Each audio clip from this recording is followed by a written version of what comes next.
오늘도 우리는 같은 장소에서 전혀 다른 풍경을 보고 있다.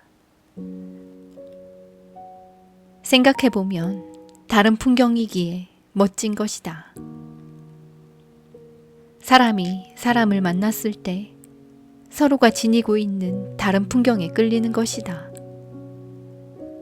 그때까지 혼자서 쌓아 올린 풍경에.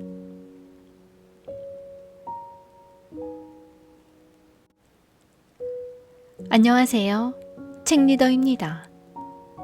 오늘 소개해드릴 책은 김난주 옮김 소담 출판사가 펴낸 에쿠니 가오리의 에세이 당신의 주말은 몇 개입니까? 입니다. 이 책은 우리나라에서 소설 냉정과 열정 사이로 잘 알려진 작가이자 일본 문학 최고의 감성 작가로 불리는 에쿠니 가오리의 에세이입니다. 20여 년 전 이미 같은 출판사에서 출간된 적이 있는 작품으로 이번에는 평생 소장하고 싶은 양장본으로 재탄생했습니다. 저는 오래전에 냉정과 열정 사이 소설과 영화를 아주 인상 깊게 봤었는데요. 이번 에세이를 통해서 그 예전의 감성을 또다시 느낄 수 있었던 기회였습니다.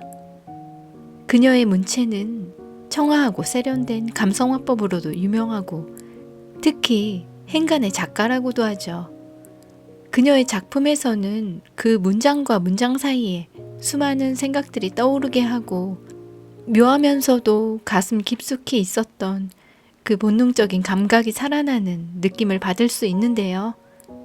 이 에세이는 특히 결혼이라는 현실에서 느낄 수 있는 또 다른 고독을 그녀만의 문체로 풀어낸 잔잔하면서도 탄성을 자아내는 작품이었습니다. 냉정과 열정 사이, 행복과 불행 사이, 사랑과 증오 사이, 그 사이들에 존재해야 하는 무수한 감정들을 풀어내는 에쿠니 가오리. 우리는 당신의 주말은 몇 개입니까를 통해 지극히 사적이고 또한 지나간 이야기가 되어버린 그녀의 순간순간을 엿볼 수 있을 것입니다. 월요일. 어머, 아직 자? 감기 걸렸어? 통화를 하면서 이런 말을 듣는 날은 늘 월요일이다. 월요일에 나는 진이 빠져서 축 늘어져 있다. 아주 드문 일이지만 어떤 날은 하루 종일 침대에서 일어나지도 못한다. 목소리까지 쉰 적도 있다. 모든 일이 주말에 벌어지기 때문이다. 결혼한 후 나의 에너지는 거의 주말에 소모된다. 주말은 특별하다. 아침에 남편과 함께 신문을 사러 편의점에 가는 것까지도 기쁘다. 얼마 전까지 내게는 주말이란 개념이 없었다. 회사에 다니지 않았기 때문이다. 부러운 일이라고 할지도 모르겠지만 토요일이든 일요일이든 나는 그저 일을 했을 뿐이다. 그런데 남편을 만나고 나서 변했다. 남편과는 주말에만 놀 수 있으니까. 그것은 획기적인 일이었다. 전에도 몇 번인가 연애는 했지만 주말이란 개념을 갖고 있는 사람과 연애를 하기는 처음이었다. 나는 단박에 주말이 좋아졌다. 주말이면 도로든 거리든 극장이든 놀이공원이든 찻집이든 레스토랑이든 소스라칠 정도로 복잡했지만 전혀 상관이 없었다. 그리고 주말을 좋아하는 것은 지금도 여전하다. 남편의 생활은 아주 규칙적이다. 나는 회사란 과연 어떤 곳일까 하고 때로 불가사의하게 생각한다. 한 사람의 어른을, 그것도 원래부터 규칙적이었다고는 도저히 여겨지지 않는 성격의 한 남자를 이렇듯 제압하고 더구나 그런 상황을 당연하게 받아들이게 하는 장소. 가끔은 회사를 쉬고 어디 좀 놀러 가자고 해도 남편은 절대 고개를 끄덕이지 않는다. 그리고 회사에 가면 꽤나 힘이 드는지 집에 돌아오면 밥을 먹기가 무섭게 자버린다. 처음에는 어이가 없었다. 겨우 8시밖에 안 된 적도 있었으니까. 따분하고 심심해서 흔들어 깨워도 보았지만 헛일이었다. 그때 나는 주말이란 개념을 재발견했다. 나는 일하는 시간과 개인적인 시간을 나눠 하루를 생활하고 있는데 남편은 일주일을 그런 식으로 나눠 생활하는 셈이다. 평일에는 일하고 주말에는 개인적인 취미 생활을 하고 놀랍게도 평일에는 개인적인 즐거움을 포기하는 듯하다. 어쩔 수 없는 일이다. 나는 밤에 일하거나 책을 읽다가 남편이 그리워지면 잠든 얼굴을 보면서 만족하기로 했다. 그래도 따분하면 밤마실을 하러 나가는데 마실이라고 해봐야 택시를 타고 밤새 문이 열려있는 책방에 가는 정도라 기껏해야 왕복 1시간 반이다. 참으로 소박하다. 책방이 아니면 밤새 영업하는 패밀리 레스토랑에서 커피를 마시든지 공원 옆에 있는 육교에서 오가는 차를 바라본다. 밤은 기분이 맑아 좋다. 그렇게 돌아다니는 동안 집에서 남편이 기다리고 있다고 생각하는 것도 좋다. 돌아갈 장소가 있는 것은 좋은 일이다. 그렇게 나는 주말을 기다린다. 주말은 압도적이다. 매주마다 남쪽 나라의 섬으로 바캉스를 떠나는 기분. 하기야 우리는 둘 다 활동적인 편이 아니라서 실제로는 차분하기 짝이 없다. 내내 잠만 자거나 할인 매장에 가는 정도. 그런데도 월요일이면 지쳐서 축 늘어지는 것은 그 이틀 동안 온 신경을 곤두세우고 남편과 마주하는 탓인 듯하다. 남편은 나더러 만사 지나치게 생각하는 성격이라고 한다. 남편과 함께 있을 때면 나는 이 사람과 한시도 떨어져 있고 싶지 않다고 생각하든지 이제 모든 것이 끝이라고 결심하고 있든지 둘 중에 하나다. 죽느냐 사느냐다. 아마도 누구와 함께 있다는 것에 익숙하지 않은 탓이리라. 주말은 늘 남편과 함께 지낸다. 그리고 거의 주말마다 티격태격한다. 사소한 말다툼에서 폭풍우 같은 싸움까지 우리 둘만의 남쪽 섬에서. 어렸을 때 동생과 싸움을 하면 엄마는 늘 그렇게 싸움만 할 거면 떨어져 있으라고 했다. 그렇게 들러붙어 있으니까 싸우는 것이라면서. 남편하고도 그렇다. 남편은 어질러 놓기만 하고 치울 줄을 모르는 데다 만사에 무심하고 감정을 경시하는 경향이 있고 나는 참을성이 없고 감정적이고 양보를 모른다. 그래서 우리 부부 사이에는 싸움거리가 끊이지 않는다. 들러붙어 있기에 이렇듯 마음이 슬픈 것이다. 정말이지 절실하게 그런 생각을 한다. 그런데도 어쩔 수 없이 들러붙고 만다. 우리 둘은 때로 말로 형용할 수 없이 외롭다.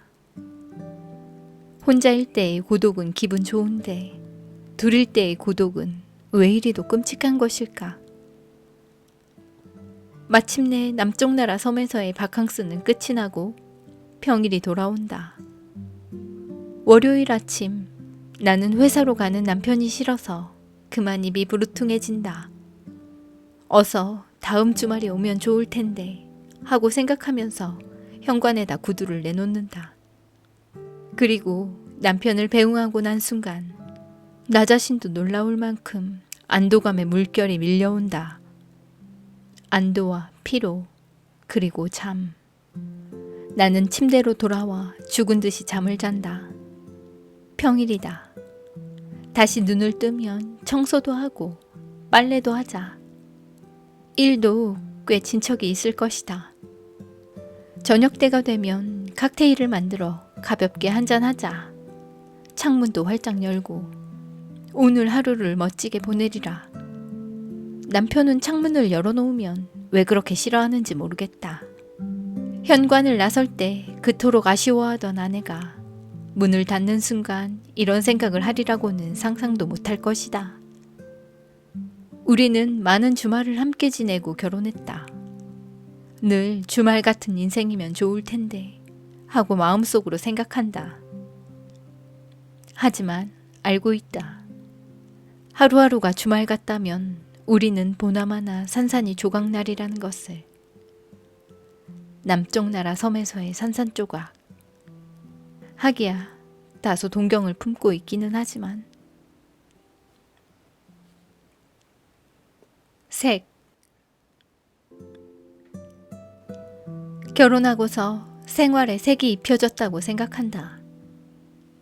갑자기 모든 것에 색상이 생기고 그것은 아주 즐거운 일이면서 동시에 다소는 불안한 일이기도 했다. 애당초 나는 화려한 색상을 좋아하지 않는 편이다. 알록달록한 꽃다발을 받으면 색깔별로 나눠서 꽃병에 꽂을 정도다. 하지만 그렇게 꾸민 방처럼 차분한 정신 상태로 살려면 결혼은 적합하지 않다. 독신 생활에는 흑백의 정연한 질서가 있다.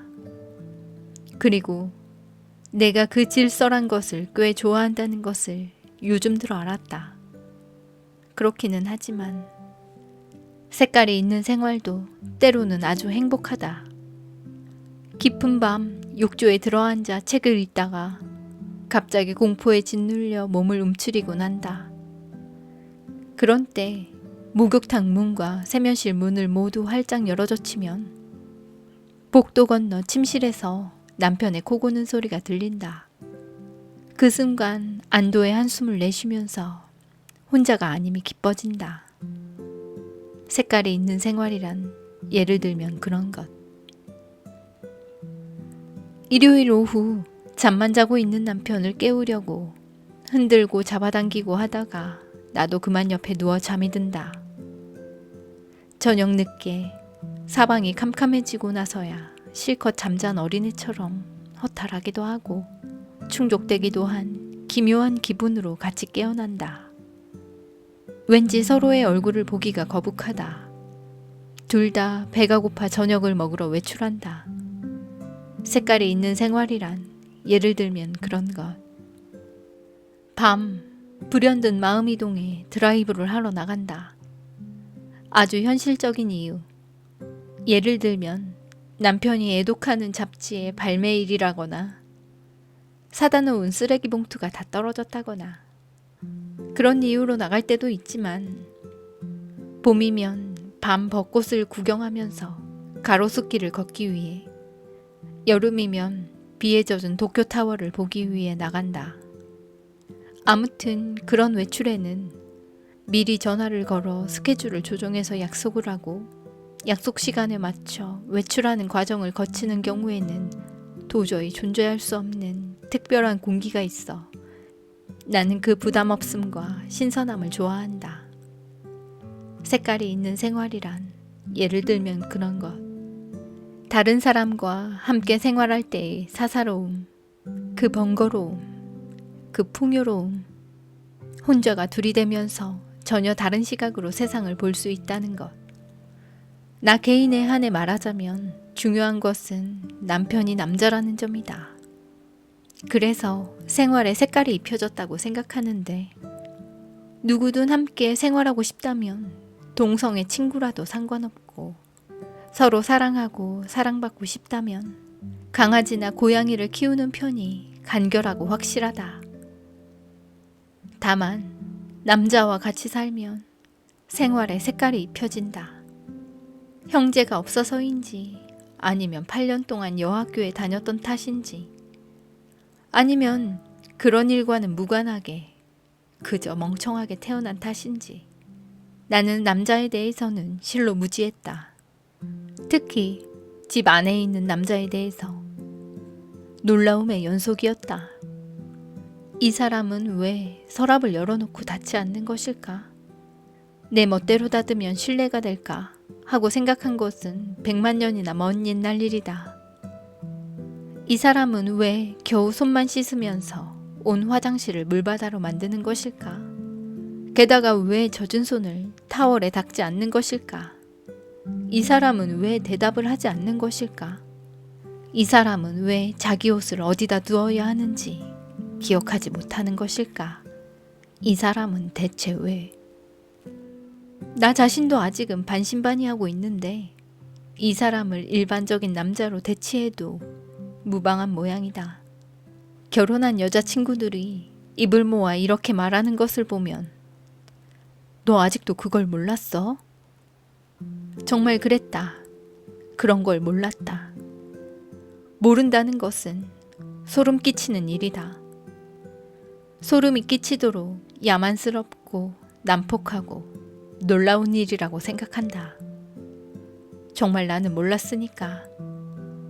남자란 존재가 얼마나 좋은 것인지도, 연인과 함께 지내는 밤에 달콤한 친밀감이 아니라 그저 함께 자는 남자의 팔이 얼마나 편안한 것인지, 남자의 단순함, 남자의 복잡함, 남자의 관용, 남자의 안심, 그리고 잠들고 깨어나고 걷고 물을 마시고 창밖을 내다보고 얘기하고 한숨을 쉬고 어처구니 없어하고 고함을 지르고 화를 내고 무관심하는 그 모두가 하나하나의 색이라는 것을.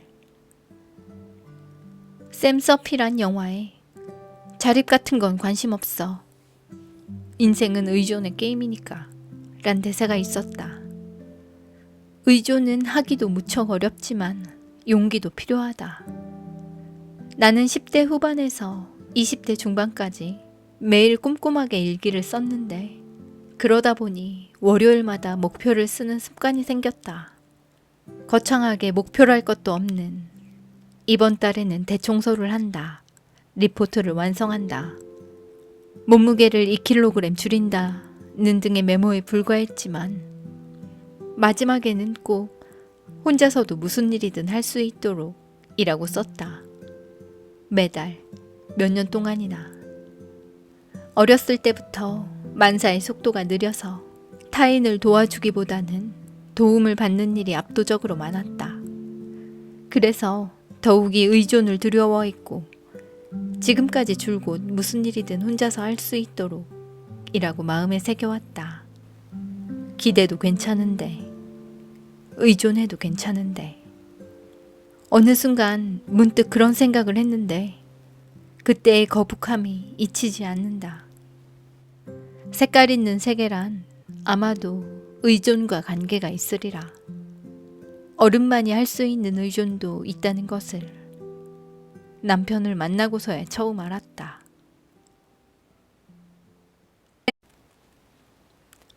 혼자만의 시간. 애정이란 병의 한 종류라고 생각한다. 애정이 있기에 모든 것이 골치 아파진다.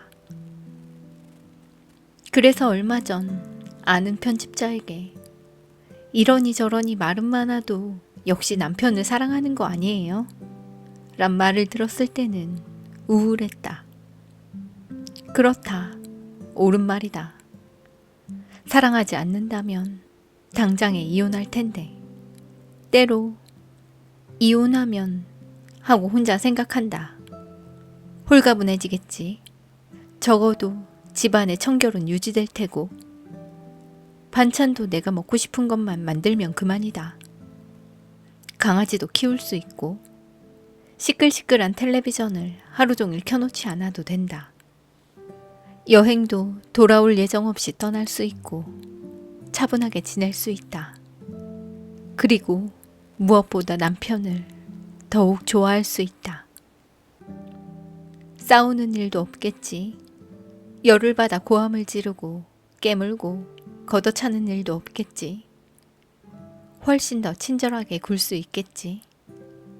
남편 역시 훨씬 깍듯하게 나를 대하겠지. 이혼하면.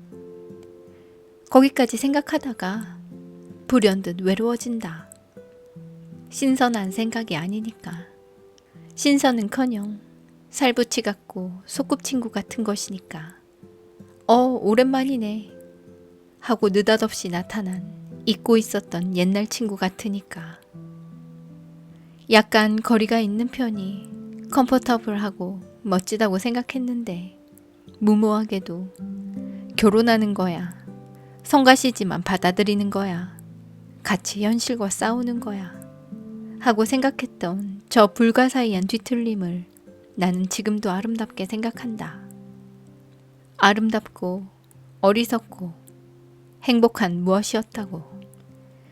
착각이었든 실수였든 전혀 상관없다. 나를 조용한 장소, 즉 완결된 장소에서 끌어내 주었던 한 가지만으로도 나는 남편에게 감사한다. 농담하는 거야? 끌려 나온 건 나지 하고 남편은 이야기할지도 모르겠지만, 이혼하면 그럼에도 나는 역시 생각한다. 의외로 열심히. 결혼했을 때도 그랬지만 이번에도 구청에 가서 신고를 하겠지. 남편은 회사에 가야 하고 또 만사를 귀찮아하는 성품이니까. 창구에서 서류가 접수되는 순간 나는 분명 돌이킬 수 없는 짓을 저질렀다고 생각하리라. 한편으로는 절망적으로 안도하면서 모든 절차를 끝내고 밖으로 나오면 풍경이 바뀌어 있다. 다른 눈으로 볼 테니까. 그런 상상 해본 적 없어? 없어. 남편은 주저없이 기계적으로 대답한다. 텔레비전에서 눈을 떼지 않고. 한 번도? 한 번도. 그래? 라고 말하면서 나는 단박에 기뻐진다. 거짓말이든 형식이든 아무튼 그렇게 대답해 준 것에 대체로 나는 금방 편해지고 싶어하는 성격이다. 남편은 편한 일이 있으면 반드시 뒤탈이 있다고 생각하는 모양이다. 균형 감각이 좋은 것인지 동떨어져 있는 것인지 어떻게 결혼을 한 것일까? 어떤 식으로? 기억이 잘 나지 않는데 아무튼 결혼하고 싶다고 강하게 바랐던 것만은 기억하고 있다. 결혼한 또는 결혼한 적이 있는 많은 사람이 왜 결혼에 대해 별 얘기를 하지 않는지 스스로 해보고야 알았다. 꿀처럼 행복하고 아까워서 말하지 않는 것은 물론 아니고, 그렇다고 괴롭고 고통스럽고 우울해서 말하지 않는 것도 아니다. 그저 모두들 입을 다물고 있을 수밖에 없는 것이다. 그 결혼이 너무 특수하고 개인적이어서 우연과 필연이 꽈배기처럼 꼬여 설명하기 곤란한 양상을 띠고 있기에 부부싸움의 원인이 천차만별한 것과 비슷하다. 심각하고 우스꽝스럽고 헤아릴 수도 없는 우연히 발견된 원유처럼 끝없이 솟아나는 싸움의 이유. 용케 찾아내네 하고 남편은 말한다. 찾아내는 게 아니야. 생겨나는 거지 라고 나는 말한다. 당신이 눈앞에다 들이밀고 있잖아. 남편은 못 들은 척한다. 척하는 것은 남편의 주특기다. 나는 종종 이 사람은 내 말을 이해하지 못하는 훈련을 하고 있는 게 아닐까 하고 생각한다. 어떤 식으로 말해도 똑같은 말을 몇 번이나 다시 말해도 내가 무슨 말을 하려 하는지 전혀 모르는 것처럼 보이니까. 그런데 어느 날 모르는 척할 뿐이라는 것을 알았다. 앞뒤가 맞는다. 현명한 사람이니까 생각하면 모를 리 없다. 남편의 자기 방어 수단이리라. 인정하고 싶지는 않지만 피할 곳이 없다는 것도 안 된 일이다. 혼자가 될 수 있는 장소. 나는 낮에는 혼자 집에 있지만 남편은 회사에 있다. 회사에는 많은 사람이 있다. 밤에 집에 돌아오면 내가 기다리고 있다. 물론 누구든 혼자만의 시간이 필요하고 나 역시 그런 시간이 없다면 정신적인 안정을 유지할 자신이 없으니까 가능하면 남편에게도 혼자 있는 시간을 갖게 하고 싶다. 생각은 그런데 역시 안 된다. 남편은 아침 일찍 집을 나가 밤이 늦어야 돌아오니까. 그래서 집에 들어오면 옆에 꼭 달라붙고 만다. 남편이 저녁을 먹는 동안에도 나는 옆에 앉아 쳐다본다. 신문을 읽을 때는 옆에서 책을 읽는다. 텔레비전을 보면 나는 피아노를 친다. 최근에 피아노를 샀다. 헤드폰을 끼고 칠 수 있는 전자피아노라서 끔찍하게 아끼는 보물이다. 시끄럽지 않게 함께 있을 수 있으니까. 이렇게 내내 들러붙어 있으니까 힘들지. 며칠 전 반성하는 마음으로 말해보았다. 가끔은 혼자 있고 싶지? 남편은 이상한 동물이라도 보는 듯한 표정을 지었다. 가끔이라니. 남편의 얼굴에 희미한 분노의 빛이 어린다. 어제도 없었잖아. 지난주에는 2번이나 아침에 들어왔고. 아참 그랬지 하고 생각했다. 그 전주에도 집에 있기는 했지만 자기 방에서 꼼짝도 안 했잖아. 그때는 마감할 원고가 있어서 그랬지. 시간이 얼마 없어서. 나는 횡설수설이다. 그러니까 가끔이란 게 무슨 뜻이냐고. 남편은 기가 막히다는 표정이다. 나는 대꾸할 말이 없다. 까맣게 잊고 있었다. 늘 남편에게 동동거리고 매달려 있다고 생각했는데 집에 있을 때만 그렇고 그것도 마감 전날은 예외라는 조건이 있었던 것이다. 다행이다.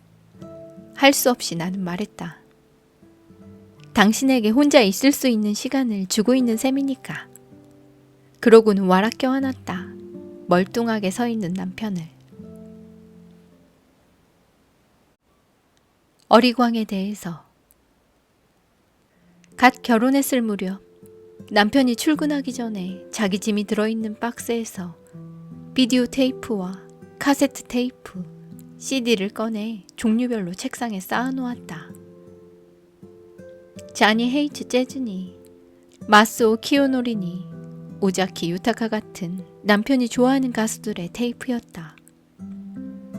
이거 듣고 있으면 되겠지?